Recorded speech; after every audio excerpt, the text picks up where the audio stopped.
entrepreneurial leadership. I've met lots of you, but we also have 12 Masters of Management students here this afternoon. Raise your hands. And they would like to meet you after this presentation and talk to you. Thanks for having us. Awesome, I'm glad you're here. So water has become good work. Something that I think I never thought of where exactly my water came from, and where it's like North Fork, and like all of these things have become suddenly like common conversation. And we were lucky to have Scott bring to our attention WaterStep, and he's coming up here now, Scott Smith, to introduce WaterStep. He worked with them during this wild time and was super inspired. Come on.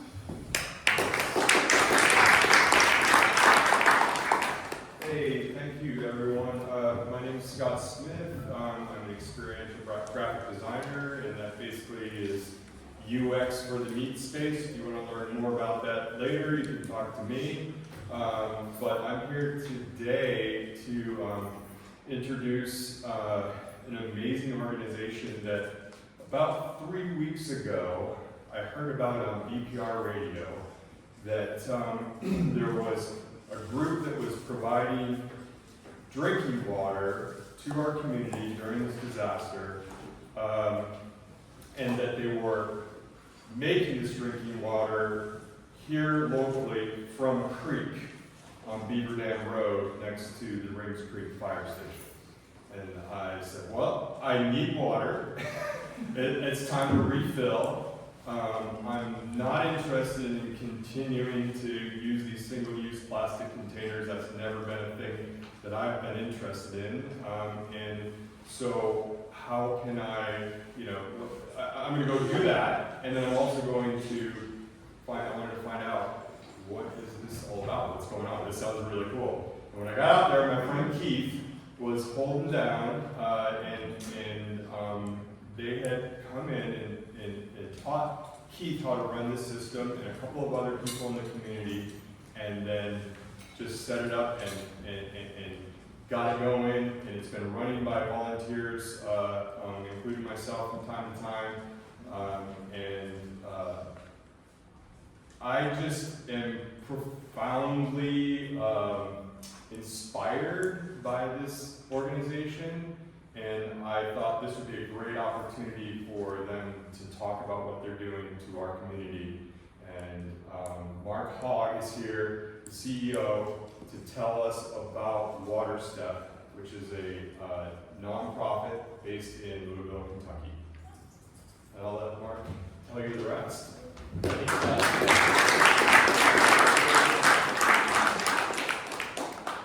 one's working. Oh, we do it? Okay. Hey guys, it's an honor to be here. We come from Louisville, Kentucky. And I tell you, I know we're in a kind of a hub space for business. I know this is about business. I understand what the Million Cups program is. I love that.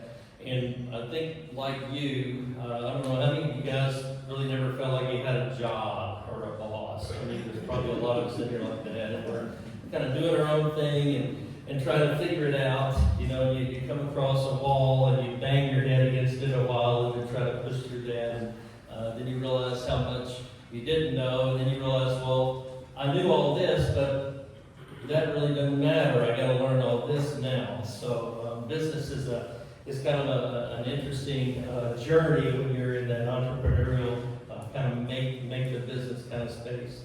WaterStep's 30 years old next year, and we come into this place and are just honored to be amongst the people of Asheville. We've been in and out of Asheville from Louisville, but we haven't been doing anything. The people of Asheville have. So Scott and Keith and Jeff represent probably a couple dozen now, I think, people that are managing one of the sites at Beaver Dam, managing their water themselves by volunteers, manufacturing the water from the creek, serving the water. And here's what's amazing about the situation that you all are in Asheville.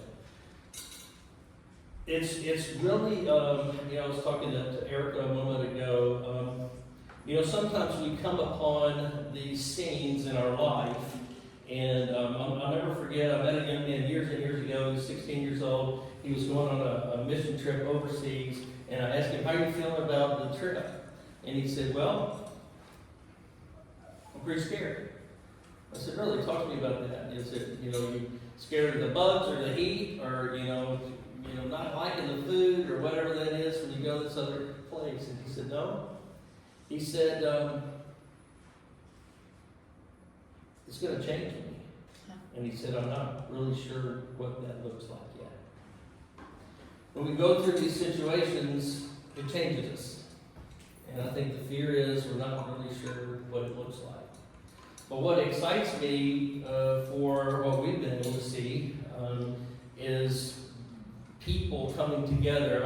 Everybody in our team that's come in and out of Asheville comes by. The first thing he said, these people in Asheville are amazing. Now here's the deal.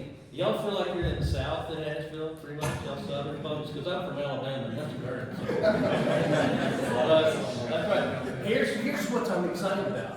Is I was somewhere in a restaurant the other day. You like this one better? Ooh, that's kind of, yeah.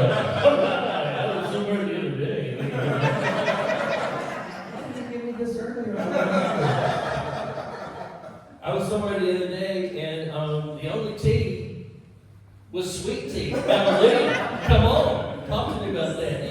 When I got to Louisville, Kentucky in 1986, you couldn't find sweet tea. Well, now you can. I feel like that's a lot because of me right now. But yeah, the thing about the South is there's this rhythm of connection that is just natural. And being here for me, I recognize it as home. But seeing it with these guys and the team that's down in Beaver Dam, it's humbling. Every time somebody comes up to see you all, whether they're coming over the big tanks to get big water, or they're filling up smaller tanks at the fence, these guys are right up to them, talking to them. How are you doing? What's going on? Maybe they saw them before, maybe it's their first time, but they're getting to know them. And there's this thing that's happening. And in the situation that we're in, when we're so scared about how we might end up, it's important that we have friends that we know that are on that journey. So today I want to talk a little bit about WaterStep. I'm going to kind of quickly go through our history a little bit so you understand us, but the main thing I want to talk about is what we can do together to be a part of these processes. I met Bill earlier. I don't know if y'all know you have a water expert right here in the room. Bill works with wastewater, and Bill said something that we say all the time. What WaterStep is about is figuring out ways for people to operate decentralized systems of safe water. Instead of depending upon systems that transport water miles and miles, and it's very complicated and very expensive with pipe and that kind of thing, there are times when we need decentralized ways to work with water. And that's what we do at and then bringing that blue board. So, There it is. look at that. Okay, so, okay, so that's good. Yeah, so WaterStep's been working for about 30 years. We started working in developing countries, and you know, in business, there's these pivot points, right, that you hit. Sometimes they, again, talk about fear, scare the heck out of you, and you might just avoid the pivot point, right? But sometimes it's like, okay, let me figure out how to do this right, and I need to pivot. As students, no offense to what's your name? Your professor? Sabrina Yes. is the professor. No offense to her. But that's kind of like a sweet spot. You got to learn how to manage, is what to pivot when and how to do that. In 2009, we were doing a water relief program in Central America. And so we were putting up systems, and an earthquake happened. So 3,800 people were displaced. And the gentleman that we were with, the pastor that was with us, he said, hey, I know the head of the Salvation Army and the head of the Red Cross, and I think they need what we got. Are y'all up for going? So the team went, to the epicenter of that disaster, And they introduced what we had to the Salvation Army guy and the Red Cross guy, and they began to weep. We need what you got. We got some bottled water, but it's only not going to last a couple of days. We set up 6 systems that were in place for months to provide water for those 3,800 people. That was the first time we realized the value of what we were doing in a disaster situation type pivot. So then, 2 years later, 2011, Haiti happened.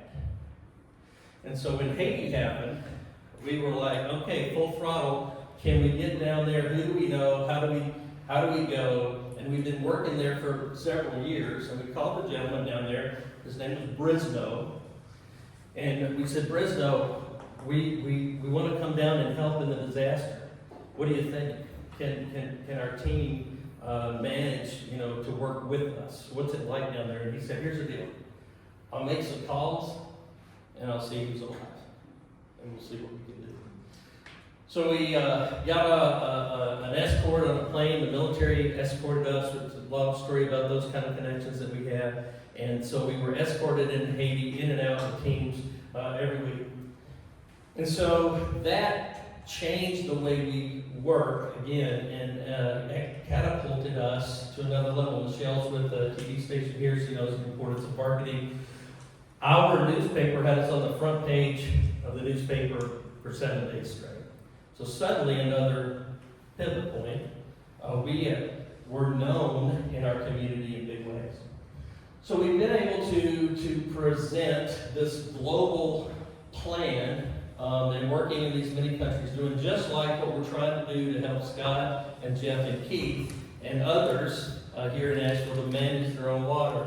And we've done that to figure out equipment that we actually develop and manufacture, but we also use other equipment that's off the shelf. We're not married to what we do. And we basically are able to develop a program with safe water, lots of safe water. We have 12 and 2 is 14,500 gallons available at Beaver Dam and manufacture every day. Then we have our bleach maker. A lot of times in disasters, you need a large amounts of disinfectant. You need to be able to make that on site. We can do that with our equipment. And then that's the wild part that you'll see that we're operating in this disaster. So I don't need to go into all this. We've gotten some awards for that. But we work in a network of many, many people that are invested in what we do. And they're on staff, all staff. There's only 14 people on staff. But we bring together a tremendous amount of knowledge amongst people who want to change the world and believe it needs to be different. And Bill's here because he knows that. These guys are here. You're here because disasters are going to just keep happening worse and worse, more and more waste, et cetera, et cetera. How do we go ahead and build in a plan that we can be better prepared? This is great. This kind of introduces one other side of the I'll talk very quickly about internationally. In the Democratic Republic of Congo, we just did a pilot project with the largest healthcare organization called SANRU, which is French for rural health. SANRU is very powerful in the Democratic Republic of Congo. They have these huge hospitals. They impacted about 80 million people in healthcare last year. The problem is they don't have safe water. They don't have disinfectant.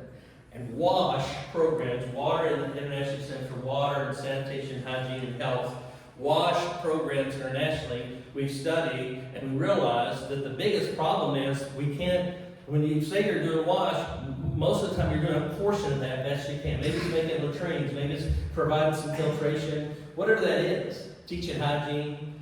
The biggest holes there are you can't manufacture large amounts of safe water on site. You can't manufacture large amounts of disinfectant on site. And we figured out how to do that. And we're trying to help other people do that. I'm sorry, Eric, more. All right, I'm trying to get through this.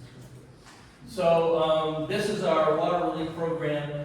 This is actually a station we set up in Lake Charles, Louisiana after the hurricane there. And we actually were able to use this unit, and we had a 6,000, 8,000 gallon tanker truck.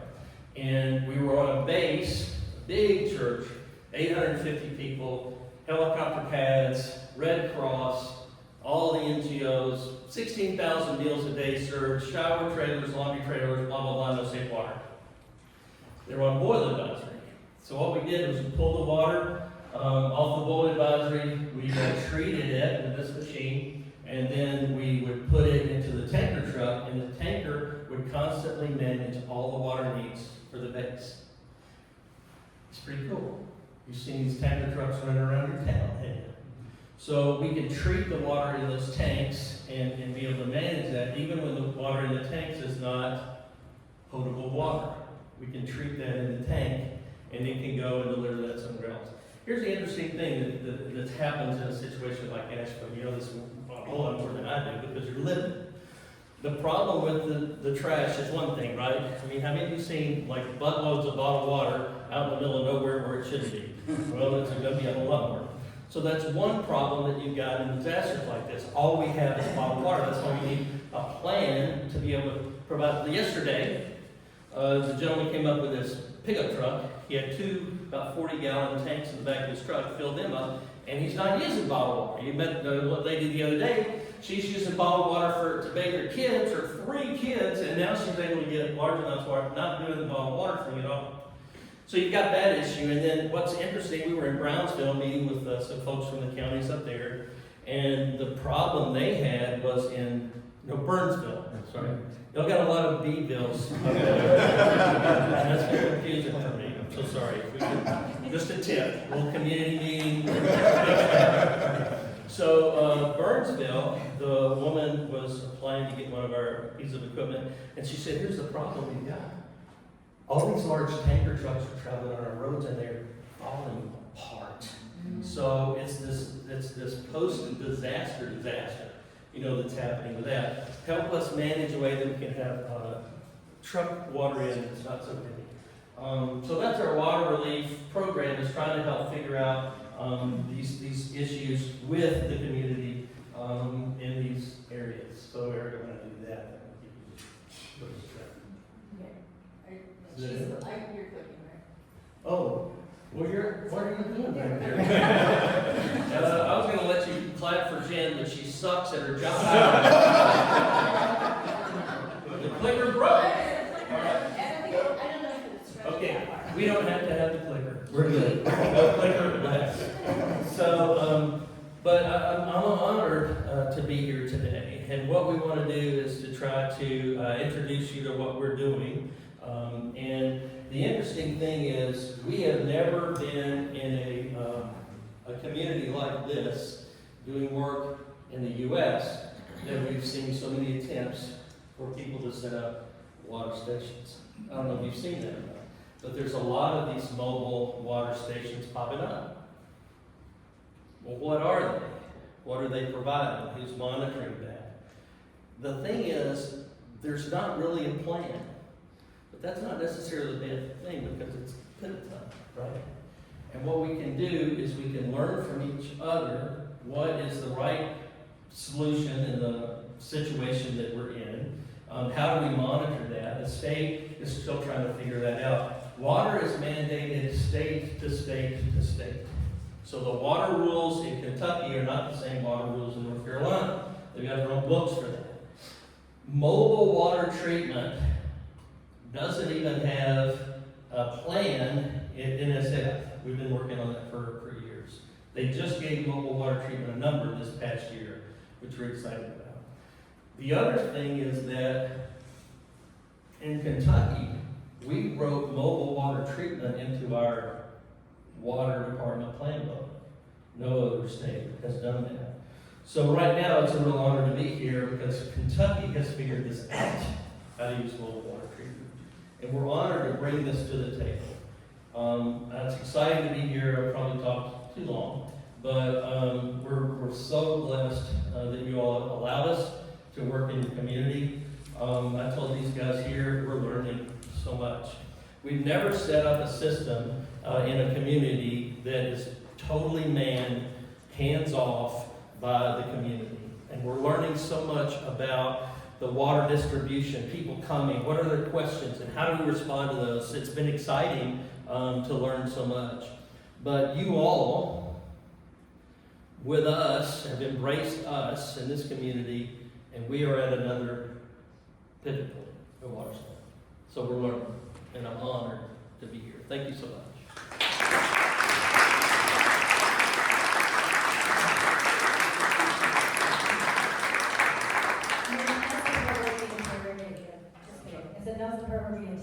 Okay, before you do that, let me introduce Jim Carver and Dustin Struck there with WaterStep. If you go to our YouTube, you see films, you see pictures, that's Dustin. He's been in disasters with us for years and joined our team last fall, which is awesome. Jen was an entrepreneur just like he. She owned her own PR company, worked with us for years, and then she came on board 2 months ago. Yeah, so she helped build the organization, now she works for it. What's that like? Yeah. Little pivot point there, Jen? Thank you. All right, who's got a question? Everybody feels shy. Oh, there we go. Hi, I'm Eric, and early in your presentation, you had percentage of disease reduction in some of these sites.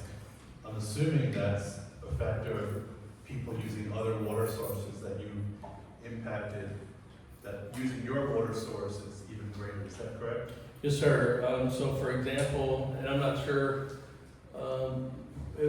for example, in the Democratic Republic of Congo, I'll use that for an example, that they don't even have safe water in their hospitals. They'll have a bed of 500 people, 1,000 people or more. They don't serve them water. They don't have safe water. The doctors and nurses, though they might be well-trained, very educated, they're in places, they don't have water to wash their hands, so it's a bowl, it's a common dipping solution for them. So we did data on that, and so in a situation like that, in a 6-month pilot study, the numbers skyrocket to where the insomniacal, we probably met a person in here that I don't know, when you get sick in the hospital with what you didn't go in, you get worse. That's that disease that happens. And so those diseases drop to 0 in 6 months.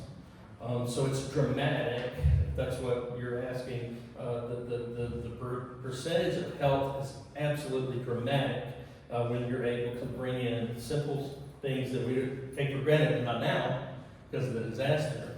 It's being able to have safe water to drink, be able to wash my hands with something that's going to make them clean. It's dramatic, the difference in health. And it's very important. I was talking to the gentleman that had the 2 tanks in the pickup truck yesterday, and he's providing water for his 3 kids. And we talked about how critical it is. He said, I don't want them to touch this water. I don't want them to get in their mouth or anything. And so most of the world deals with that issue. Most mamas and daddies are serving their kids unsafe water, knowing that, well, I don't want them to die of thirst. They're probably going to get sick, and we'll have to deal with that. But the data of the drop in sickness and issues is huge. Yes, sir. So how long are you here, and how many places are you setting up water? I appreciate you saying that. We're here at Beaver Dam as long as we can manipulate Keith and his team. So if you've got coffee, I think he likes the little breakfast bars that have chocolate. Extra cream, no sugar. So we're here with that. We have another system that some businessmen and women are managing in a trailer and how to bring businesses back online. So this is interesting, and I want to be careful not to get into any discussions about government things. We work closely, the EPA developed with us our card. Our card was developed because we were asked by the city of Louisville to do something with the city's water after 6 water main breaks, and the emergency management department downtown freaked out the whole city. 2 weeks later, the emergency management team came to our office, knocked on the door and said, We were 24 hours away from moving every resident in the downtown jail and the downtown detention center to a hotel. Oh. Sherry knows that's bad. Thank you, Sherry. So we don't want to be there again. We didn't have to.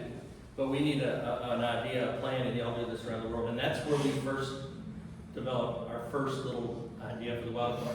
A gentleman from EPA, Jim Goodrich, who's one of the head scientists that works at their research center in Cincinnati, was going to Uganda with this church, and they came down there to get training, and he said, "What is that?" And we told him, and he said, "We need to work together on a creative research and design agreement." So we've been together for 10 years. So what's happened is we've been able to work with EPA, the U.S. Army Corps of Engineers, and a lot of other great people. The problem is we want to put a buttload of these systems in. Right.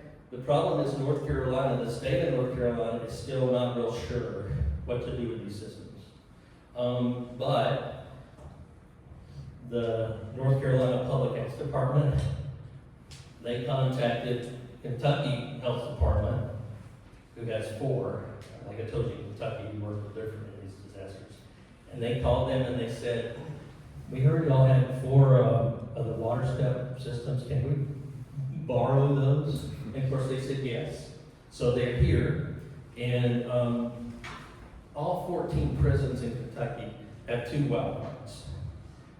They bought them, the state bought them for backup for oil advisories and disasters. So we're working kind of in the prisons. The problem with the prison systems in North Carolina is the disaster, they're all screwed up. So the state wants to do something about that water. We talk to them almost every day trying to help figure that out. But at the same time, they're tied because the state doesn't have in its plan this type of mobile water treatment plant. It's brand new. I mean, it's to many states, it's brand new. So to your question, come on down to Beaver Dam and get you some water. But we want to do more work if we can, but we're not gonna break the rules too bad. So you mentioned Burnsville. Are you putting one up there? That's a beautiful question. And do you need volunteers to do I that? love you saying that. Absolutely. Here's what happened in Burnsville. So we got at the incident command. The counties are there, the military's there. They let us describe it out for meetings for a couple of days. And they had 2 tankers. This is where my girlfriend from, what's the county that starts with a Y out there? Yancey. So Yancey County is having all the trouble with the roads, and she fills out a 237RR request to get one of our systems sent to the state. Hadn't heard anything yet. But while she's doing all that, and all the people are all crazy about the machine, one guy in one of the counties said, "We need 100 of those, blah, blah, blah." They said, "Oh, we've got these 2 tanker trucks with unsafe water." Okay, we'll be back in the morning. And so we treated each truck less than an hour and a half. Have safe water. So we go back to the incident command. And I said, "Hey guys, got the 2 tankers across the street. What's the high school there?" Mount Heritage. How about that? Y'all are pretty good with this. So we were at the high school way up there at the top of the hill, and we had figured out how tanker trucks could come in the line, and we were going to have a tanker truck treatment plant. That's mine. I came up with that. Yeah, like that. TTP. I'm getting back. I've got some ideas. Anyway, so we treated these 2 tanks in less than an hour and a half. So I go back over and say, "Oh my gosh, you got 2 tankers. Just wanted you to know now you can send them wherever they need to go." We don't really have a plan for where to put things right now. It's total chaos. So do we want to work there? Absolutely. The plan now, I think, is for an opportunity for a pivot, for Asheville to lead the state of North Carolina to come up with some ideas similar to Kentucky on how water can be done in disasters. And I think the public health department is how we started in Kentucky and made an influence. And I mean, the assistant to the governor calls me at night sometimes and says, "How are we doing in North Carolina?" The governor wrote a letter for anybody in North Carolina to read saying, "We work with WaterStep, this is what we do." Right now, the state's in total chaos. So they're worried, what's your name? Leslie and Jim have parents, and their home's gone. So they're worried about your parents getting a new home, and they're worried about Beverly. She's, her school's shattered, and so there's all these problems. So now is probably not the time to come up with big plans. But the opportunity is there because everybody is asking the same question, like Erica said at the beginning, I've never really thought about water till now. Long answer to a short question. So basically, you have to wait till the government comes around. That's it. Yeah, and so they want us to do something in these prisons, but at the same time, it's a situation that we've got to design a plan for. And so we want to work on them with that, but then at the same time, they're like, I don't know if we can use that system. So it's really complicated. Yes, ma'am. Other questions? Raise your hands up high. Sorry to ask the business question, but you mentioned in the beginning that you're a nonprofit. So I'm assuming there's a mix here of like a lot of this is donation based, and then also like contract work with counties or cities or That's a great question. like what does that look like? That's a great question. So here's how WaterStep runs its business. We basically have, I think, 4 buckets. So one is donations. So the units that we have are a part of what we call our lily pad in Kentucky. Our plan in Kentucky is to put these systems with trained people around the state so that any time a disaster happens, a group can respond within an hour of a water plant. So those were donated. Okay, so the systems that we have here are donated. WaterStep sells these systems also. So we sell them to anybody that want to buy them. If the county want to buy them, great. U.S. Army Corps of Engineers buys, 6 or 8 a year. Fantastic. Theirs have telemetry on them, so they're pretty expensive. We love that. So we have a business model that goes back to a mission, which is to make sure everybody has safe water. We also get a few grants, if you will, not a lot, as you would think. And then we have these large partnerships that we're building in other parts of the world, like with that group Sunroof. They have put a grant together for the World Bank. World Bank would never look at a grant from us, but as a partner, they could buy a lot of our equipment, we'll make money on that, and our people implementing that will be paid. So it's this really interesting blend of being a nonprofit. As a business leader person, I don't run the nonprofit. We don't work in the nonprofit any differently than we would a business. We just want to make sure that as far as the government's concerned, our money goes where it needs to go. That help? Thank you. Yes, ma'am. I'm Minnie. Thanks for coming. Seems very timely. I wasn't on the schedule. Great. Well, with that here, I was wondering if you have any ideas for other commercialization outside of like municipalities and counties. Like, I car camp and do RV stuff, and I would think there's a market for this technology. Absolutely, it's a great question. General Electric Appliance Park is working with an RV group up in Elkhart, Indiana, and they are developing a whole new line of appliances, including water treatment for RVs. You're absolutely right. We're in a really interesting spot. I love it. Like my buddy said, I'm not sure what it's going to look like, but I'm scared, but I'm going, kind of thing. But for somebody in water, and I don't know about you, Bill, I'm jazzed. All these things that are happening year after year after year are just, our world's changing and we are getting better.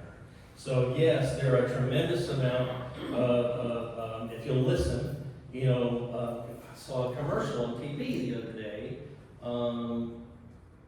and it was for a company, and they were talking about the water not being good for my hair. Of course, mine's not an issue. You have very pretty hair. You may need to be listening to that. But they talked about the hardness of the water. So these decentralized ideas and these applications that you're talking about, they're popping up everywhere. Yes, ma'am. Other questions? Yes. Bill. I'm Bill McKinnon, and I'm glad you're here. This is inspiring and wonderful. Thank you. Thank you, sir. It's an honor. Do you have any distribution priorities at the Beaver Dam site? Talk to me what that means to you. Well, in other words, if somebody comes in with a big tanker, do you prioritize No, sir. whoever shows up? So Yeah. anybody If you can want show water, up? you want water, and we get it. And here's the deal. I appreciate you asking. Let me make that clear. Our machine can do about 10,000 gallons a day. The machine out there, I don't know what y'all are producing. Y'all are giving about less than 2,000 a day, right? We're averaging around 1,500 gallons. Okay. Well, thank you, Dustin. I thought you did Dustin. And that is, and the traffic's picking up, right? And now he said yesterday, he's not real sure, he's watching, but we're hearing, or y'all have heard, that there's closing down of other water distribution points. So a lot of people are coming to Beaver Dam as a result. But here's the deal. We're about making sure people have safe water. Our machine is pulling water out of that creek, and we're serving that up to people, filling that up. But what we've also been able to do is get a relationship with the company in the state that's providing, I guess, state-approved folks. And that happened real early on. I don't know how it happened. It was kind of a little miracle. I think we stirred up a hornet's nest when we were here early on. And the company called us and said, I hear y'all need water. I said, absolutely. He said, you want some tanks? I said, absolutely. And I thought they were providing tanks for us to fill. So we had these 4,000 gallon tanks. So they keep those filled for us. They decided to do that. So they're showing up today, I think, to refill tanks. So our goal, and if our distribution increases, I'm going to call Don and tell him our goal is to make sure there is plenty of water no matter what you need. There's a gentleman, and I'm going to tell stories, and if I screw up, don't yell at me yet. There's a guy or a gal that's got a yoga business, and they're getting water for the yoga business. There's a gentleman that has a homeless shelter, and they need safe water for their showers. He fills up 2 IBC tanks a day, something like that. There's other businesses that come in with bulk tanks. Like I said, the gentleman yesterday had 2 40-gallon tanks for his family. We're to serve water, safe water, and we're going to do our best that we don't have to prioritize for anybody. We want everybody to have all the safe water they need. That's a great question. Our goal is that everybody has what they need. Yes? All right, final question. Take us home, Brett. Taking us home. No pressure there. All right. Come on. Don't you love the microphone? Yeah, love it. Yes, Hey, my name is Fred. I'm really happy that you're here. Thanks for helping out in our community and around the world. The question that I've got, I'd love for you to step through the process for how you're treating the water. It looks like you're generating chlorine, and then you're doing what, and then doing what, and doing what. I guess the question, I'm interested in the science a little bit to understand how dirty can you start with? Great. And then on the flip side, is there cleaning out of the chlorine, or am I drinking that chlorine?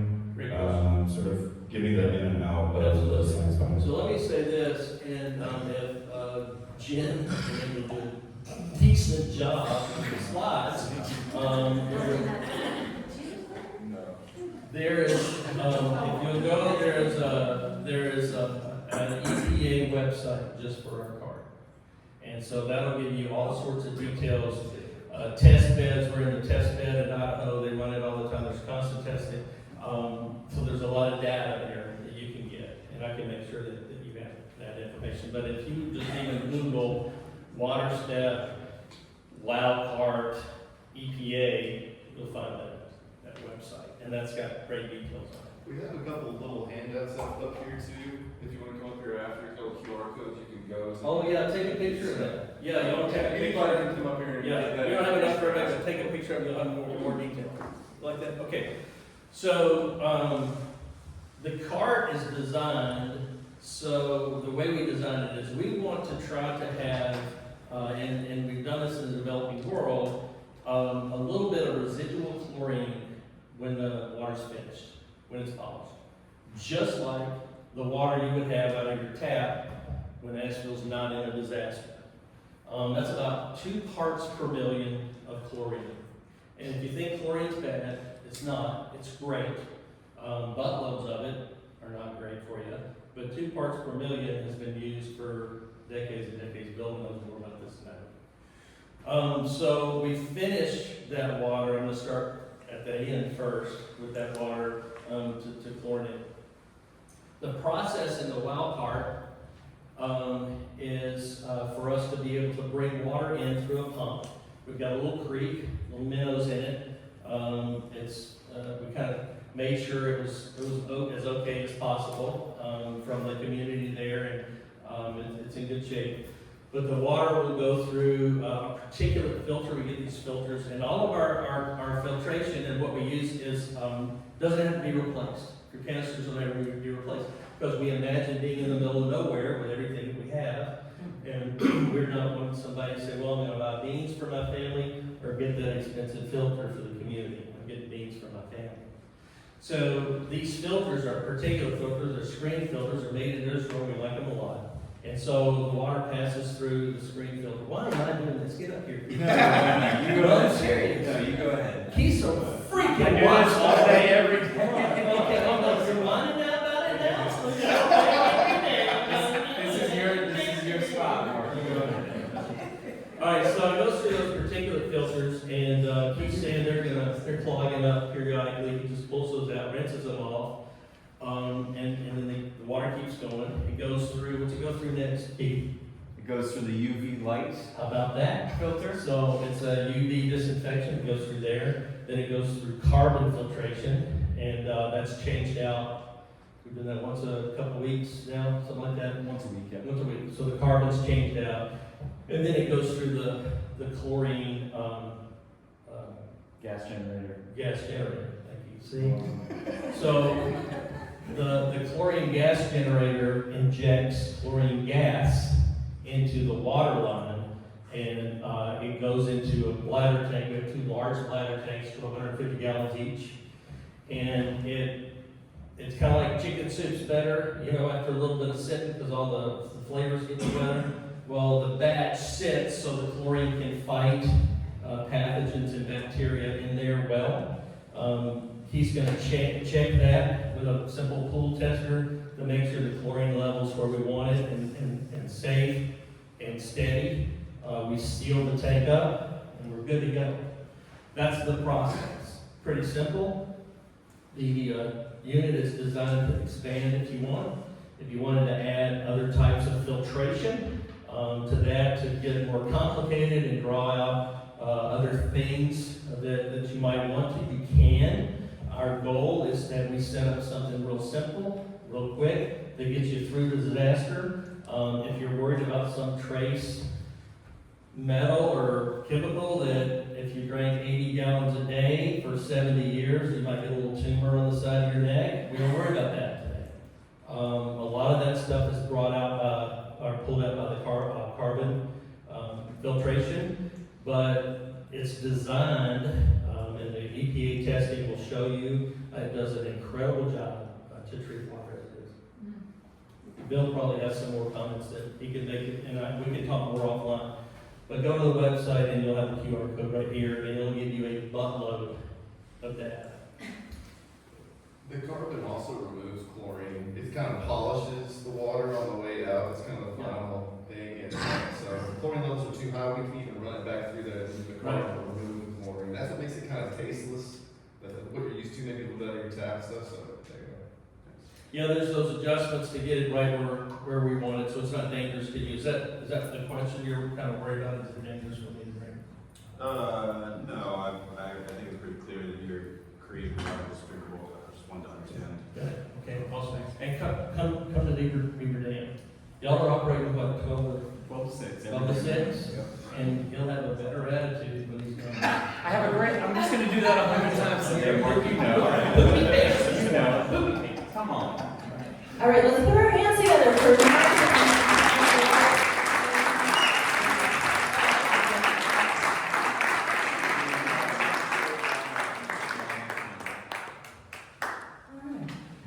So I feel super inspired. I don't know about you guys, but to all of our organizers who pitch in every week and continue to put this on. We're hoping to have coffee here again soon, but we're glad you're brewing your own coffee for now. I'm Erica Gifford. We have Beverly Dranko, Sean Como, Annie Lewis, Nick Bree, Bill Buchanan, Eric Wenzel, Tamara Lee, and Brittany. Yeah, that's okay, that's okay.